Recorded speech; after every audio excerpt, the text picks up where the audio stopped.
I would like to kick off by talking about why there is a quest for new management models. Well, you all know that times have changed, and I have in a simple picture here on the left side, a low change, zero change, 20th century industrial age environment. And if you dial up change and to where we are now, moving to the knowledge era, to the IoT era, that's a different world. However, our management practices that are still pervasive in most organizations have been designed and refined in the second half of the 20th century.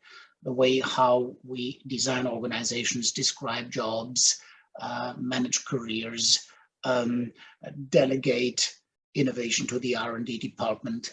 The whole system has been geared to efficiency. But the more you dial up change, the more this system is, as we all know, not adaptive enough. You have to reorganize, restructure, and there is this quest for a more fluid, a more adaptive, a more agile organization, which is not running behind the change, but thriving with the change, leveraging the change. And that requires different, adapted management practices. And therefore, there is quite some experimentation with new systems, tools. And we want today talk about a new management model that has been developed by a Chinese organization, and notably by its just retired longstanding CEO, who for 20 years has ongoingly evolved a system which there is highly developed already, called RenDanHeYi. And we also talk about the need to get innovation out of the R&D department to make it a pervasive capability of the entire organization. And the ISO 56000 framework is nicely describing a very comprehensive approach in doing so. Therefore, we bundled these two topics. If we look into the RenDanHeYi model, here a little explanation in the middle, what the word itself means. It's a creation of a new word by putting together three Chinese words. Ren, which in this case stands for the entrepreneurial employee. Dan, which stands for a client, which is a lifetime in the IoT world, ongoing user, ongoingly engaging with my value proposition. And then there is Hui, which is an alignment and a sharing of the value that has been created amongst all partners. And especially we focus here on the human centricity and not the shareholder centricity. The model clearly should share the value adequately. The model is highly competitive. It's not the paradise world where everything is wonderful without effort. It is a competitive, intense environment that is created, but that should dramatically unleash entrepreneurial energy. And I put three characteristics of Ren, of Dan, and Hui here on that picture to further explain this management philosophy. And it is a philosophy which I would say is principle-based. And these are here a couple of principles listed. It's not prescriptive in how exactly you would implement it. Yes, Hire has done the implementation down to the tool and process level in a kind of trial and error, test and learn journey. But at the end, you could clearly look at the RenDanHeYi lens as a set of principles with which you engage with your markets, with your users in a totally digitally transformed world. The first is here on the left, at the principle of zero distance to users. That means no employee should be not client-facing. This is clearly a very high demand. Everybody should be engaging with the market and not being paid by the manager and the system, but by the market. So an extreme client centricity. The second is the empowerment of employees to unleash their entrepreneurial energy and create their own little, they call it in higher, but you can call it however you want it, micro enterprise, small company, 5 people, 10 people, 15 people, can be very small. And thirdly, an enablement to align the small entrepreneurs, of which in Hire's case there are 4,500, to agree on a period of time to deliver against a stretch target or leading goal. And there is no middle management to coordinate the work between the different departments and functions. It's done in an autonomous manner between these decentral units. This is what many visitors of Hire find the most astounding. They say, yes, you can decentralize, but how can you make sure that these units, that the transaction costs are not humongous for these many independent units to agree on something? Here we bring in smart contracts, blockchain technology, which allows to lock in different small entrepreneurial units into a collective effort. And that are the 3 principles on the left. On the right, there is the principles ongoing improvement of the user experience. It is not that innovation would take place like in the car, let's take the car industry, where every 5 or 7 years there's a new model, and then it's frozen, and then after 7 years is a major improvement through a new version. But it is an ongoing improvement. And you even can see it in a car industry, which was a pure hardware industry, and it moves to a hard and software industry, and you can get the download overnight, which improves or introduces new assist systems and all kinds of new experiences that you have in an industry which was normally innovating only in longer periods of time. So it's an ongoing, in a digital environment, improvement of the user experience.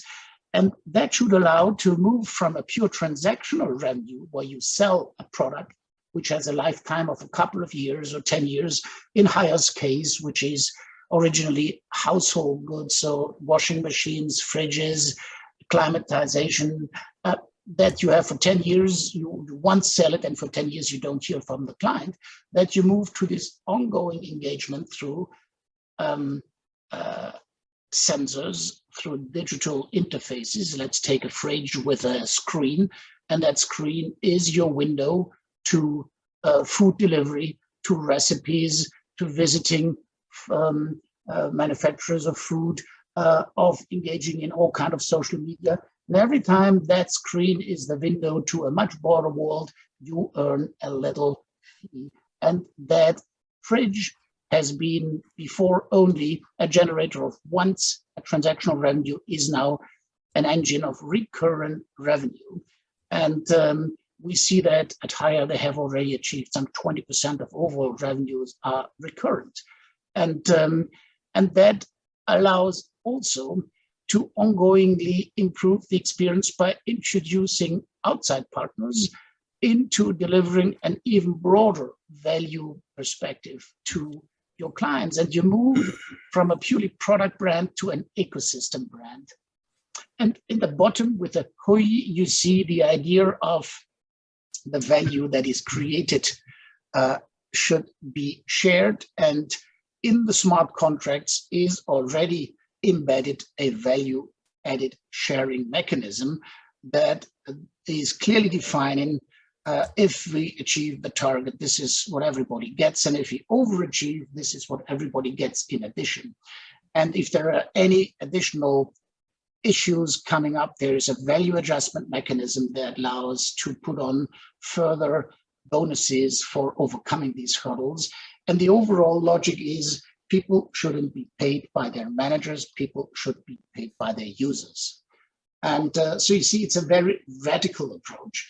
And we engaged with Hire in 2020 to really take this ongoing evolving philosophy that has been described by management scholars more and more as a new phenomenon, and distill it and down to a digestible degree of simplicity. And that is this scorecard, which just has a vertical axis and a horizontal axis. And I would say on the vertical axis, this is defining how you organize work. This is an internal perspective. And on the horizontal axis, this is how you engage with the market, with the client, with the user. This is your value generation dimension. And you see that on the vertical axis, on the self-organization axis, the utmost principle is to achieve self-organization, to have units which are self-driven, are autonomous enough to set their own goals, their own ambitions, to organize themselves and group themselves, and to optimize themselves, even splitting and further evolving and including other partners as a high level of achievement on that dimension. And on the horizontal dimension, it's an ongoing reinventing value, delivering value, sharing value cycle. And the more you move up that dimension, the broader is your perspective in including more optionalities and solutions for the clients by including further aspects to your solution. And you see in the higher case that you have an Internet of Clothing, which includes manufacture of garments, manufacturer of textile brands, of detergents, and then the washing machine only as a whole perspective on optimizing the ecosystem of clothing. They have an ecosystem of cooking.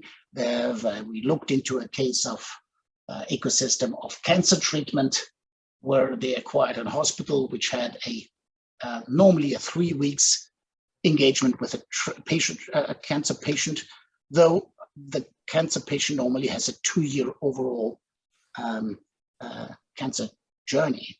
And if you want to cover the entire 2 years with all the different stakeholders that you meet along, that's an ecosystem to help really a patient going through their journey instead of having a 3-week intervention and perspective only. So that's broadening the view. Therefore, we call it value expansion dimension, because it creates an ever larger space to generate value.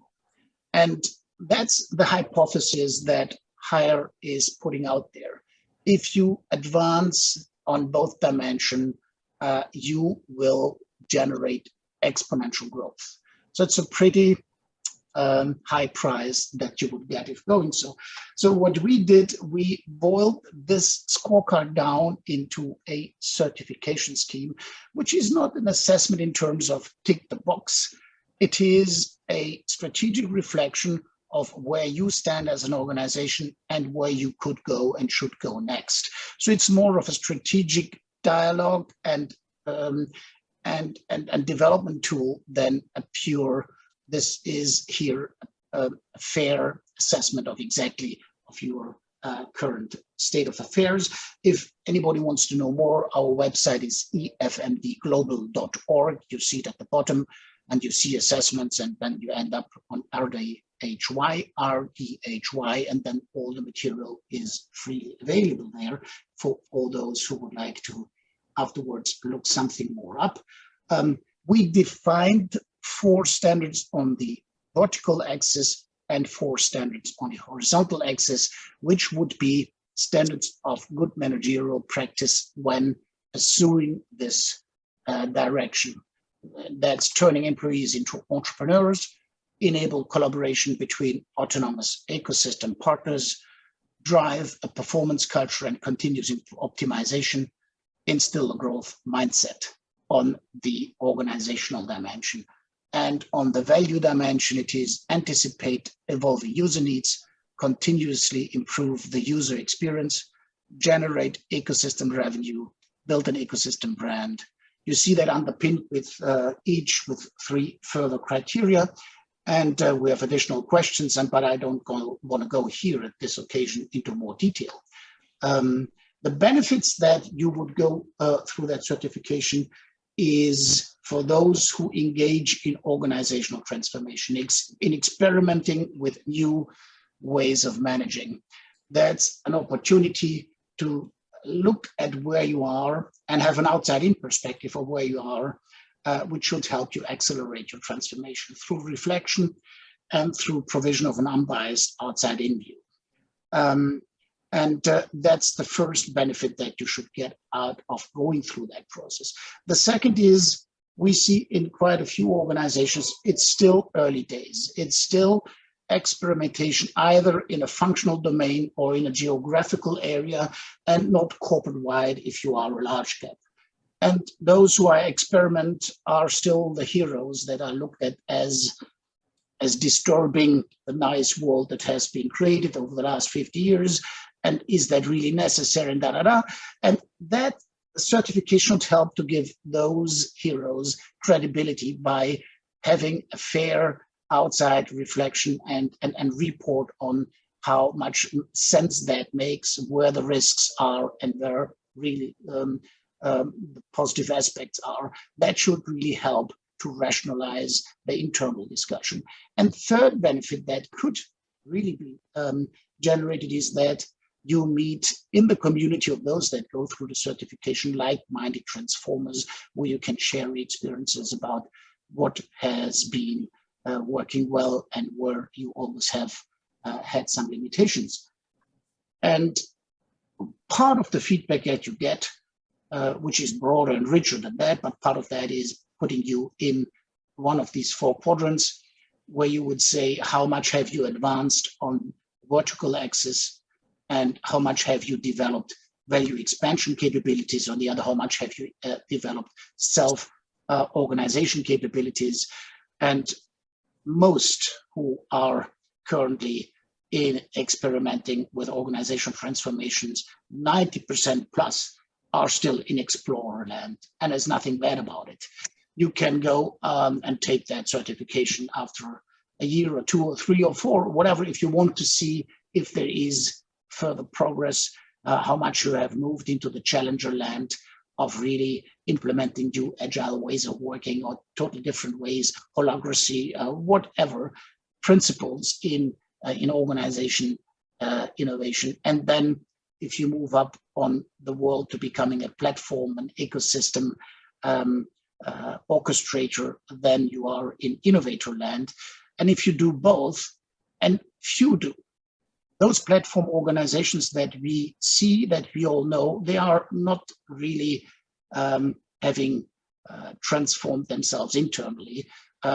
So only few would then be in the leader box where higher is positioned. But it's not the matter of where a competition of where should I be, but is really understanding from where to where should I go, could I go, and that should be a reflection process, which looks like following.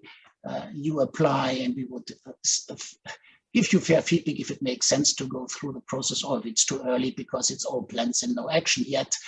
Do we really have something real to talk about? Then we would invite you to self-assess yourself against these 8 standards. Write your story, how you do in these practices. Then there would be, by 2 external experts, an interview of a couple of hours on 1 or 2 days. And then there would be the feedback report and your certification. You could get support in further continuing your transformation journey by one of the 9 RenDanHeYi research centers with which HIRE has built a partnership. So that's all what I wanted to. But what Martin was provocatively presenting there is a launch pad. It's a very, very useful model to get the organization off the ground, similar to the Saturn V rockets that NASA had launched years ago. 3-stage rockets. The first stage, get it off the ground, the launching pad. There were 5 major engines in it. Well, Martin described the 4 engines that he was referring to in their certification model. Very useful. Then the second stage is to getting the organization into orbit. And then the third stage would be getting it to the moon. So, Rick, I'll turn it over to you, and then I'll jump back in at the appropriate point. Okay. Okay, great. Can you see what I'm sharing here? The first page here. Yes. Yes. Okay. So what we're going to try to do today, based on Martin's presentation and our knowledge of 56,002, is to go over like a crosswalk, like a comparison of the two and how they integrate together and how they can be useful to each other. So with that, this is Martin's model, right? Just as a reminder, and we're going to be going through each of these areas as they refer to the principles of ISO 56000. In 56,000, what we have is basically an integration of innovation science, innovation management principles, which we'll be going over, the innovation management system itself, and then within the system, the innovation processes. All of this really leading to something that we both have in common, which is leading to value to the customer, to the employee, to the business, to the supply chain, and to the stakeholders. So when we refer to benefits and guidance, we're always referring to value-driven innovation. So in the past, many of you have been in innovation programs, and the focus has always been on ideas. Let's come up with an idea, and let's come up with many, many different ideas. And, we select those ideas, and then, something might just happen to hit, right? So it's a shotgun approach and very wasteful.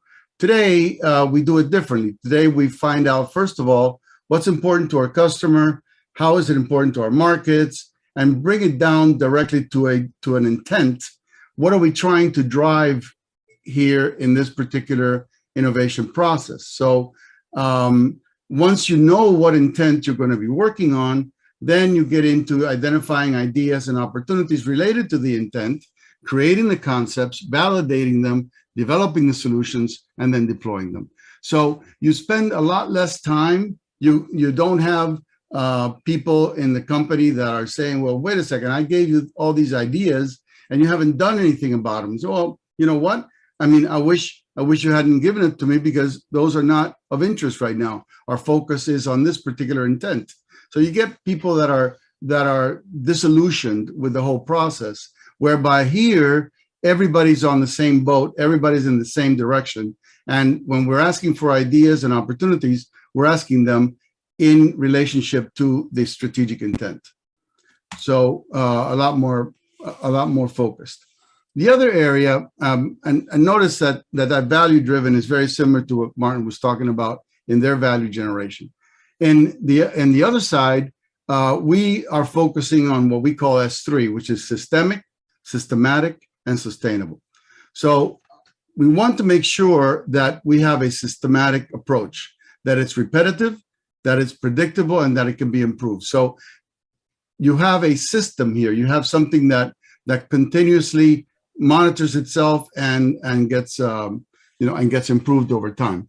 It's systemic because it's integrated. It's not something that you just do each individual process individually and hope for the best, but all of it is integrated with each other. So in addition to integrating your strategy, you're integrating every one of those processes that I mentioned before, along with the collaborators, the community, everybody in all the stakeholders. So make sure that you have a totally integrated process. And then lastly, you have it being sustainable. So you're creating value, you're creating high performance results, you're very resilient. In other words, you're able to adapt to change, you're able to adapt to new opportunities as they come up. You're able to manage so that you manage the risk, you manage the value that you're getting, and you manage the resources that you're taking so that you maximize that mix to accommodate the current situation and to lead you to the strategic intent. And Frank, we're going to talk a little bit here about the principles. Before we do that, before you look at the crosswalk, let's talk a little bit about the principles. So the first principle is the realization of value. So value is realized by the process of identifying, understanding, and satisfying the needs of the interested parties. So remember, it's not a matter of being innovative and creative patents here, okay? It's really, how can I take that innovation and commercialize it and use it so that the customers, the stakeholders can benefit from it. And that is the additional value that you're creating. You got to have future focused leaders. So the leaders cannot just be thinking about today and the quarter. I was just listening to the stock market and prior to this, and you know, some companies are talking about what their results were for the quarter, and that's very important to them. But guess what? It isn't the quarter that's important to them. It's what's coming up next. So some of them might have been giving great results today, but if they're giving a very poor forecast of the future, then the value of their stock is decreased tremendously. So they have to be future focused. There has to be a strategic direction that, sorry about that, a strategic direction that all the innovative activities can be aligned to. There has to be an innovation culture. What is an innovation culture? Somewhere where you can share your values, share your beliefs, be open about change, be able to take risk, and to collaborate. So all that is going to be talked about by Frank. And then the last four principles are exploiting your insights. So you're not just going to take the information that you get and work on it, but rather put it all together into some kind of insightful knowledge that then you can take advantage of in your overall process. You want to manage uncertainty. It isn't good to just take a risk. You want to be able to manage that risk, know what that risk is, and also manage how you're going to address the risk if the risk were to occur. Then the next one is adaptability. So that's resiliency also. It's being able to take new ideas that often require changes in structures. You need to be able to adapt. You need to be able to change. You need to be able to get ahead and look around the corner so that you know what to be ready for. And lastly, what we talked about before, the S3, the systems approach, so that innovation management can be based on that approach. And you have integration and interrelationship between the different elements. Frank, with that, you're up. Frank, you're muted. You are muted. What Rick was just describing are the 8 innovation management principles that integrate nicely with the 8 best practice or the RenDanHeYi framework that Martin just took us through. So each of these principles aligns to some degree with these details that are part of the launch.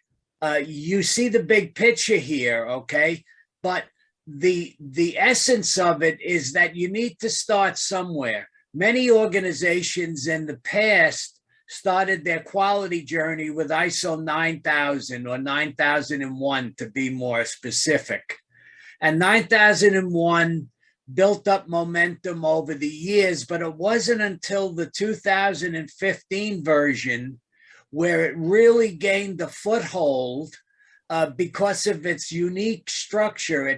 The unique structure for 9001 had what was called an HLS, or a high-level structure at its core. And the same high-level structure that was part of the quality management system, 9001, is also part of the environmental management system, 14001, 18001, the safety management system, and innovation management, which is 56002 and 56005, and some of the other innovation management standards. The same high-level structure is part of these standards. So the implication is that once you've implemented one of the management systems, the one Martin just described as a perfect starting place, because it gives you the core fundamental starting place. You may not be 50% of the way there to ISO 56002, but you're well more than 25% on board. It's a great launching pad for it. So here we have a matrix. We can provide these PowerPoints to anybody that's interested in it. And we hope to have some follow-up webinars where we'll be going into more detail on each of these. But these 8 ISO 56002 guiding principles integrate with the 8 elements that Martin just described. And there's almost a one-for-one relationship with them if you see how they're tied together. The decentralization of the organization and implementing a strategy of zero distance to users, or as others call it, zero distance to customers, okay? This is supported by the ISO 56002 principle of strategic direction, also of building an innovation culture, and of managing uncertainty. Very directly supported by that. Creating the micro enterprises. The interesting thing about RenDanHeYi is that they have over 2,000 micro enterprises within their organization. The whole organization is revolved around the micro enterprises and turning employees into entrepreneurs. Well, 4 of the core principles help that alignment become part of the ISO 56002. The realization of value is a direct hit on that. Future focused leaders. You can't do micro enterprises and empowerment without future focused leaderships. Strategic direction. It's essential. It's a much different direction than having a centralized direction, and exploiting insights. So those would be the 4. The third one, unleashing entrepreneurial energy, is supported again by 4 ISO 56002 principles. So these principles align 50-50 with the principles that are part and parcel to the higher model. I see some questions coming in. A question here I'll take right now is what is the important, let me just, okay, what is important for the RenDanHeYi certification? Do you not think that ISO 56000 is more important? I think they're both important. I think RenDanHeYi can be a stepping stone, a useful stepping stone, and a very powerful one for what I was talking about earlier, getting the rocket off the launch pad, getting the organization that has a lot of inertia and getting it into the 56,000 certification, or 56002, that's the one we're looking at now. That can be very, very helpful. RenDanHeYi. Also, ISO 9001 can be very helpful, or 9,000 or 14,001 can be very helpful. But the RenDanHeYi certification gets you on the road. Very, very helpful. Okay, let's go to the next slide, Rick, for a minute. Sure. Thank you. This one just takes the back end of what I was talking about. These 4 best practices: anticipate evolving user needs, continuously improve the user experience, generate ecosystem revenue, and build an ecosystem brand. These 4 are undergirded by, again, the ISO 56002 principles. You can go, as the person asked, directly to 56002. We have a certification for that. but you don't have to go directly to it. You Frank, can, Frank, let me add to that a second, okay? yeah, sure. It's not a matter of one versus the other. 56,002 does not prescribe a particular way to meet the requirements of the standard. It provides guidelines by which you can then select your own way. So it is possible that that RenDanHeYi is one of the ways to get to a 56,002 certification. I can't say that for sure, but certainly it is one of the ways that we're going to be looking at in the future as a potential way to get there, as a road to get to 56,002 certification. If you put that another way, if a company comes to us and they say, okay, we think we're ready to apply for ISO 56002 certification, and they submit an application with a profile, having gone through the RenDanHeYi model and attempting to implement it and achieving the implementation would be more than adequate evidence to suggest that they're well on the road and that they're ready to embrace the 56002, as Rick just said. Can we go to the next one, Rick, in the interest of time? Sure. Next PowerPoint. Right. So in our version of Martin's model that he just showed before, the value-driven results becomes and the S3 process, sustain, become the XY matrix, okay, with the idea in mind of progressing through or launching the rocket, as I said, like a Saturn V three-stage rocket. We go to the next slide, and it shows the rocket progressing up the trajectory to finally get to the ultimate level, which is the leader level, which is the highest level. So as we look at the 56002, that there are levels of maturity in the 56002. It's not just you're ready or you're not, is you're ready for a level of maturity that can help us get us there.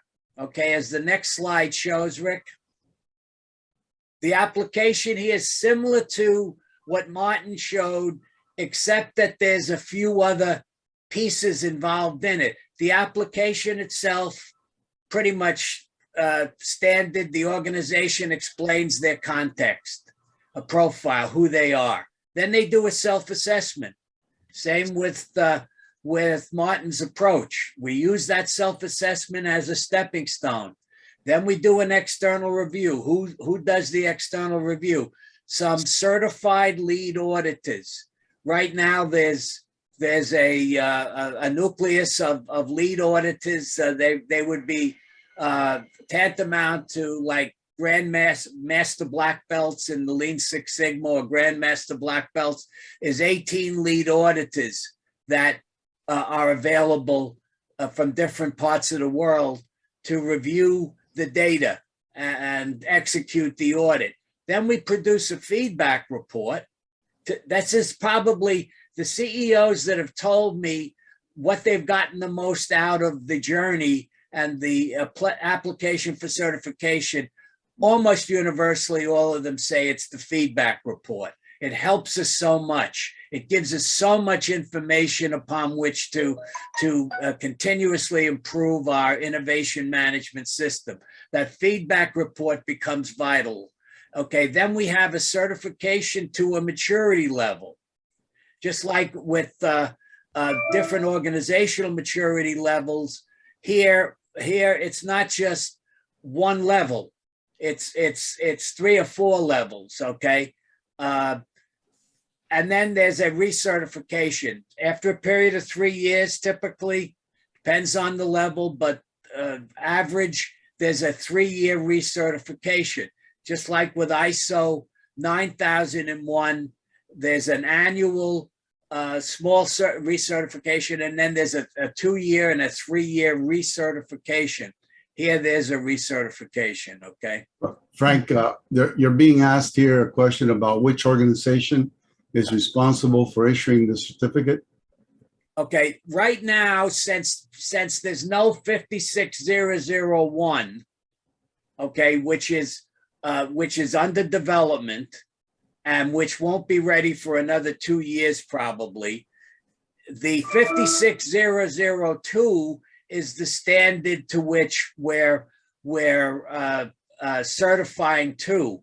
And right now, IAOIP is one of the certifying organizations. IAOIP follows the ANAB, the ANSI National Accreditation Board's protocols and their policies and procedures. We have other registrars. We have a certifying body that we've partnered with called DEKRA, D-E-K-R-A, that supports the registration, but it's a non-registratable certification, meaning that you can't register to a 002 standard. You can only register. Yeah, it's not an accreditation, Frank. It's a certification. Right, exactly. And that right now there's about 10 organizations worldwide.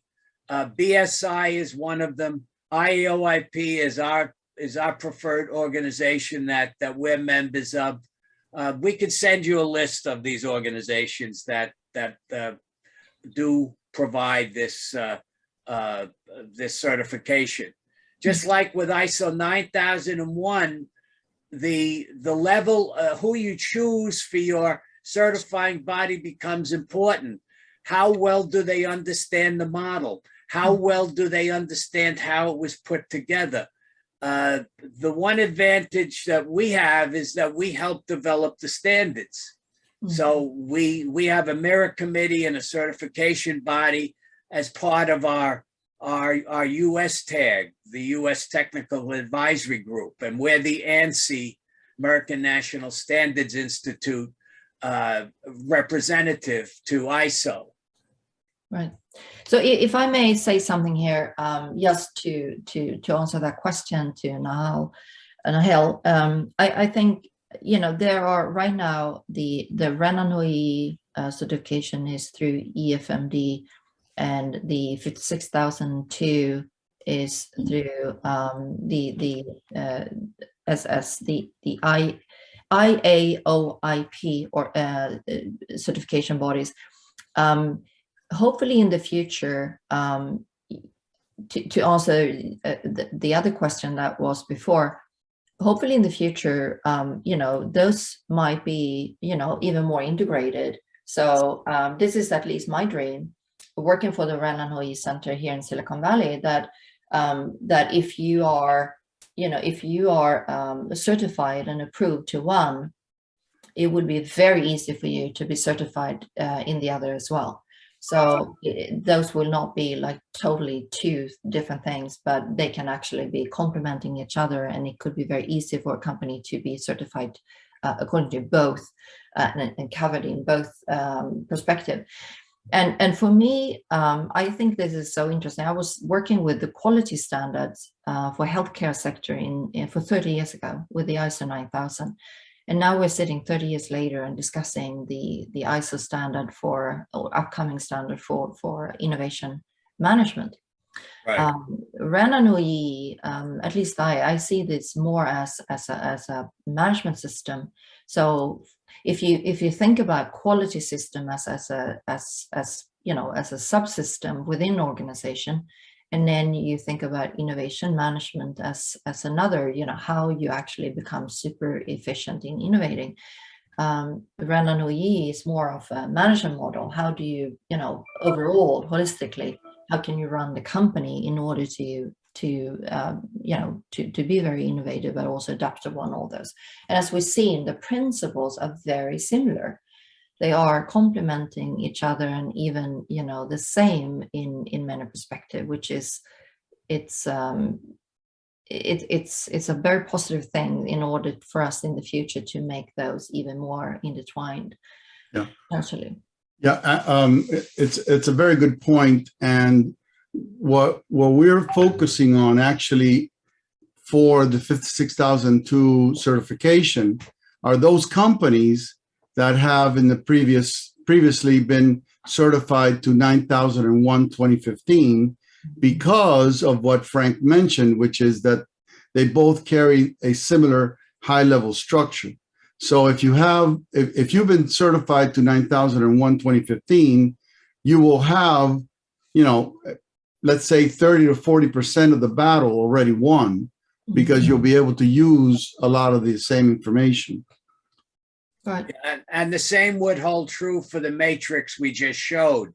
If you go back to that matrix for a second, Rick, two slides back, one more, right. This shows very clearly that if you fulfill these details of these 24 or so categories on the left side to some degree, on the right side is the ISO 56002. With a little extra effort, you can achieve that certification that you envisioned, Annika, very, very nicely said, that you would eventually have 2 or 3 of them all tied together. Right. You have one, you'd have the other. Definitely achievable.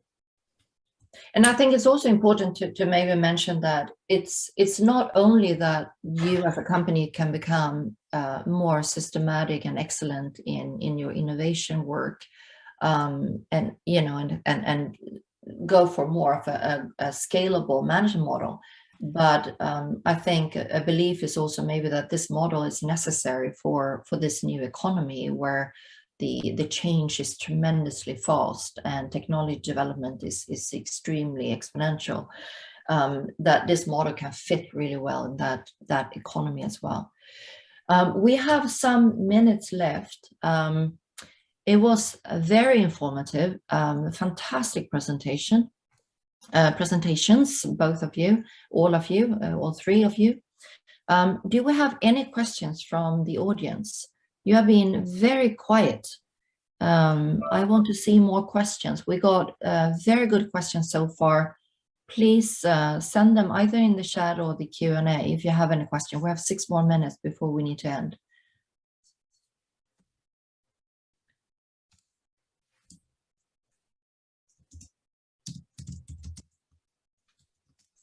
Any questions specifically to Martin or to Frank and Rick? Okay, we got another one. Will you send the presentation and the recording? The recording is always available on our website.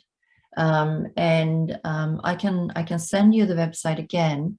And you should also know that in addition to the assessment, how close you are to RenDanHeYi, or the assessment, how close you are to 56002, the center also offers specific next generation management courses, specifically on verticals like leadership, strategy, organization design and transformation, and so on.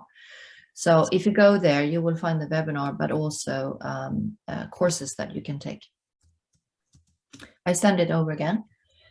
So on that site, you go to webinars and you will find the recorded one. Okay, we have another question. In the past, we had ISO that became formal for many industries. How can we guarantee that it will not be the case with ISO 56002? Can you rephrase that? In the past, we had ISO that became formal for many industries. You mean a necessity, right? How can we guarantee that it will not be the case with? I'm not sure we can guarantee it. I think that is one of the implication that it might be a necessitative requirement that we need to fulfill 56002 or 56001 when it actually is released. As we did with the ISO 9000.